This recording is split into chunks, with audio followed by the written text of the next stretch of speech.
श्रीदेवी अथर्वशीर्षम्। ॐ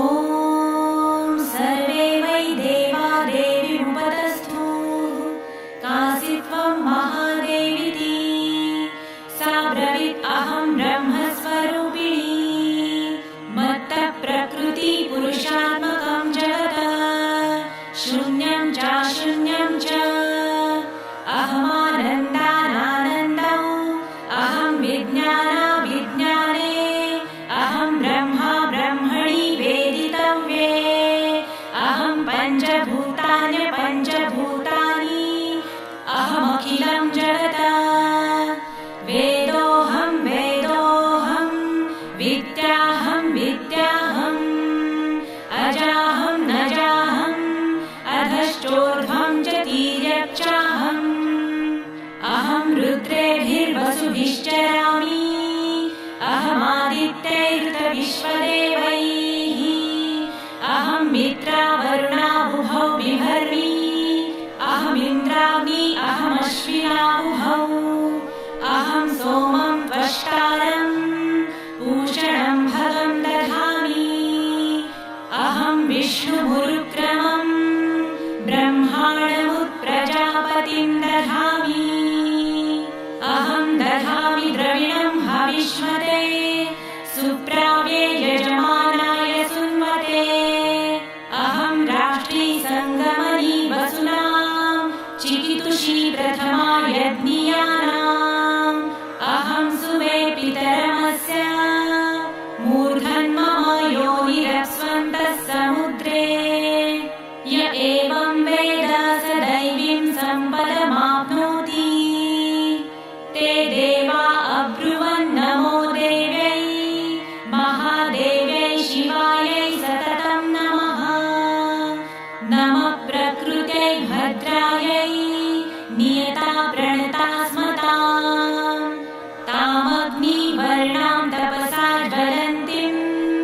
वैरोचनीं कर्मफलेषु जुष्टाम् दुर्गां देवीं शरणं प्रपद्यामहे सुरानाशयित्र्यै ते नमः देवीं वाचमजनयन्त देवास्तां विश्वरूपा पशवो वदन्ति सा नो मन्द्रे च मूर्जं दुहाना धेनुर्वागस्मानुपसुष्टुतैतु कालरात्रिं ब्रह्मस्तुतां वैष्णवीं स्कन्दमातरम् सरस्वतीमदितिं दक्षदुहितरं नमामः पावनां शिवां महालक्ष्म्यै च विद्महे सर्वशक्त्यै च धीमहि तन्नो देवी प्रचोदयात् अदितिर्ह्यजनिष्ठदक्षया दुहिता तव तां देवा अन्वजायन्त भद्रा अमृतबन्धवः कामो योनिः कमला वज्रपाणिर्गुहा हसा मातरिश्वाभ्रमिन्द्रः पुनर्गुहा सकला मायया च पुरुषैषा विश्वमातादिविद्योम एषात्मशक्तिः एषा विश्वमोहिनी पाशाङ्कुशधनुर्बाणधरा एषा श्रीमहाविद्या य एवं वेद स शोकं तरति नमस्ते अस्तु भगवती मातरस्मान् पाहि सर्वतः सैषाष्टौ वसवः सैषैकादश रुद्राः सैषा द्वादशादित्याः सैषा विश्वे देवा सोमपा असोमपाश्च सैषा यातुधाना असुरा रक्षांसि पिशाचा यक्षा सिद्धाः सैषा सत्त्वरजस्तमांसि सैषा ब्रह्म विष्णु रुद्ररूपिणी सैषा प्रजापतीन्द्रमनवः सैषा ग्रहनक्षत्रज्योतिंषी कलाकाष्ठादिकालरूपिणी तामहं प्रणौमि नित्यम् पापापहारिणी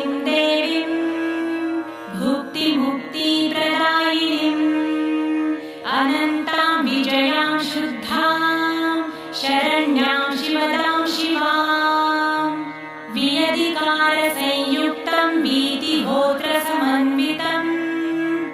अर्धेन्दुलसितं देव्या बीजं सर्वार्थसाधकम्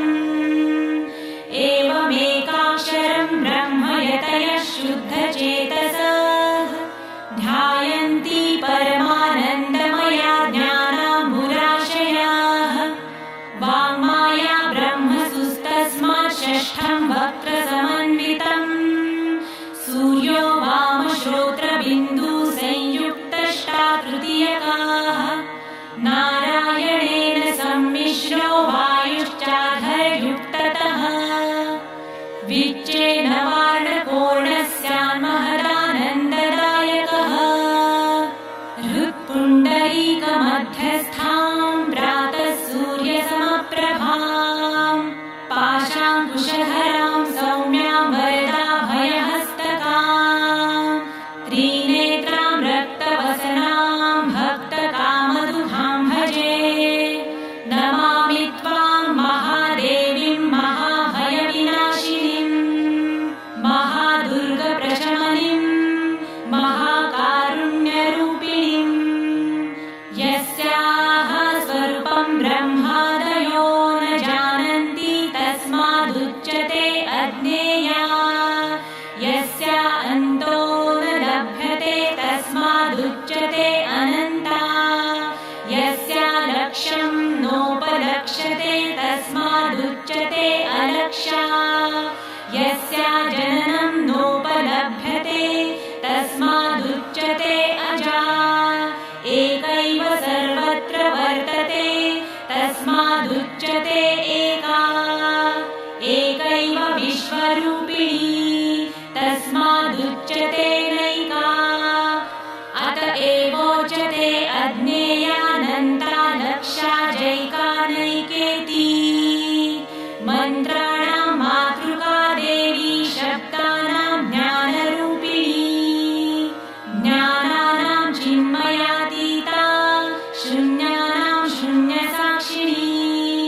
यस्या परतरं नास्ति सैषा दुर्गा प्रकीर्तिता तां दुर्गां दुर्गमां देवीं दुराचारविघातिनीं नमामि भवभीतोऽहं संसारार्णवतारिणीम् इदम् अथर्वशीर्षं योधिते स पञ्चाथर्वशीर्षजपफलमाप्नोति इदम् अथर्वशीर्षमज्ञात्वा योर्चां स्थापयति शतलक्षं प्रजप्त्वापि सोर्चा सिद्धिं न विन्दति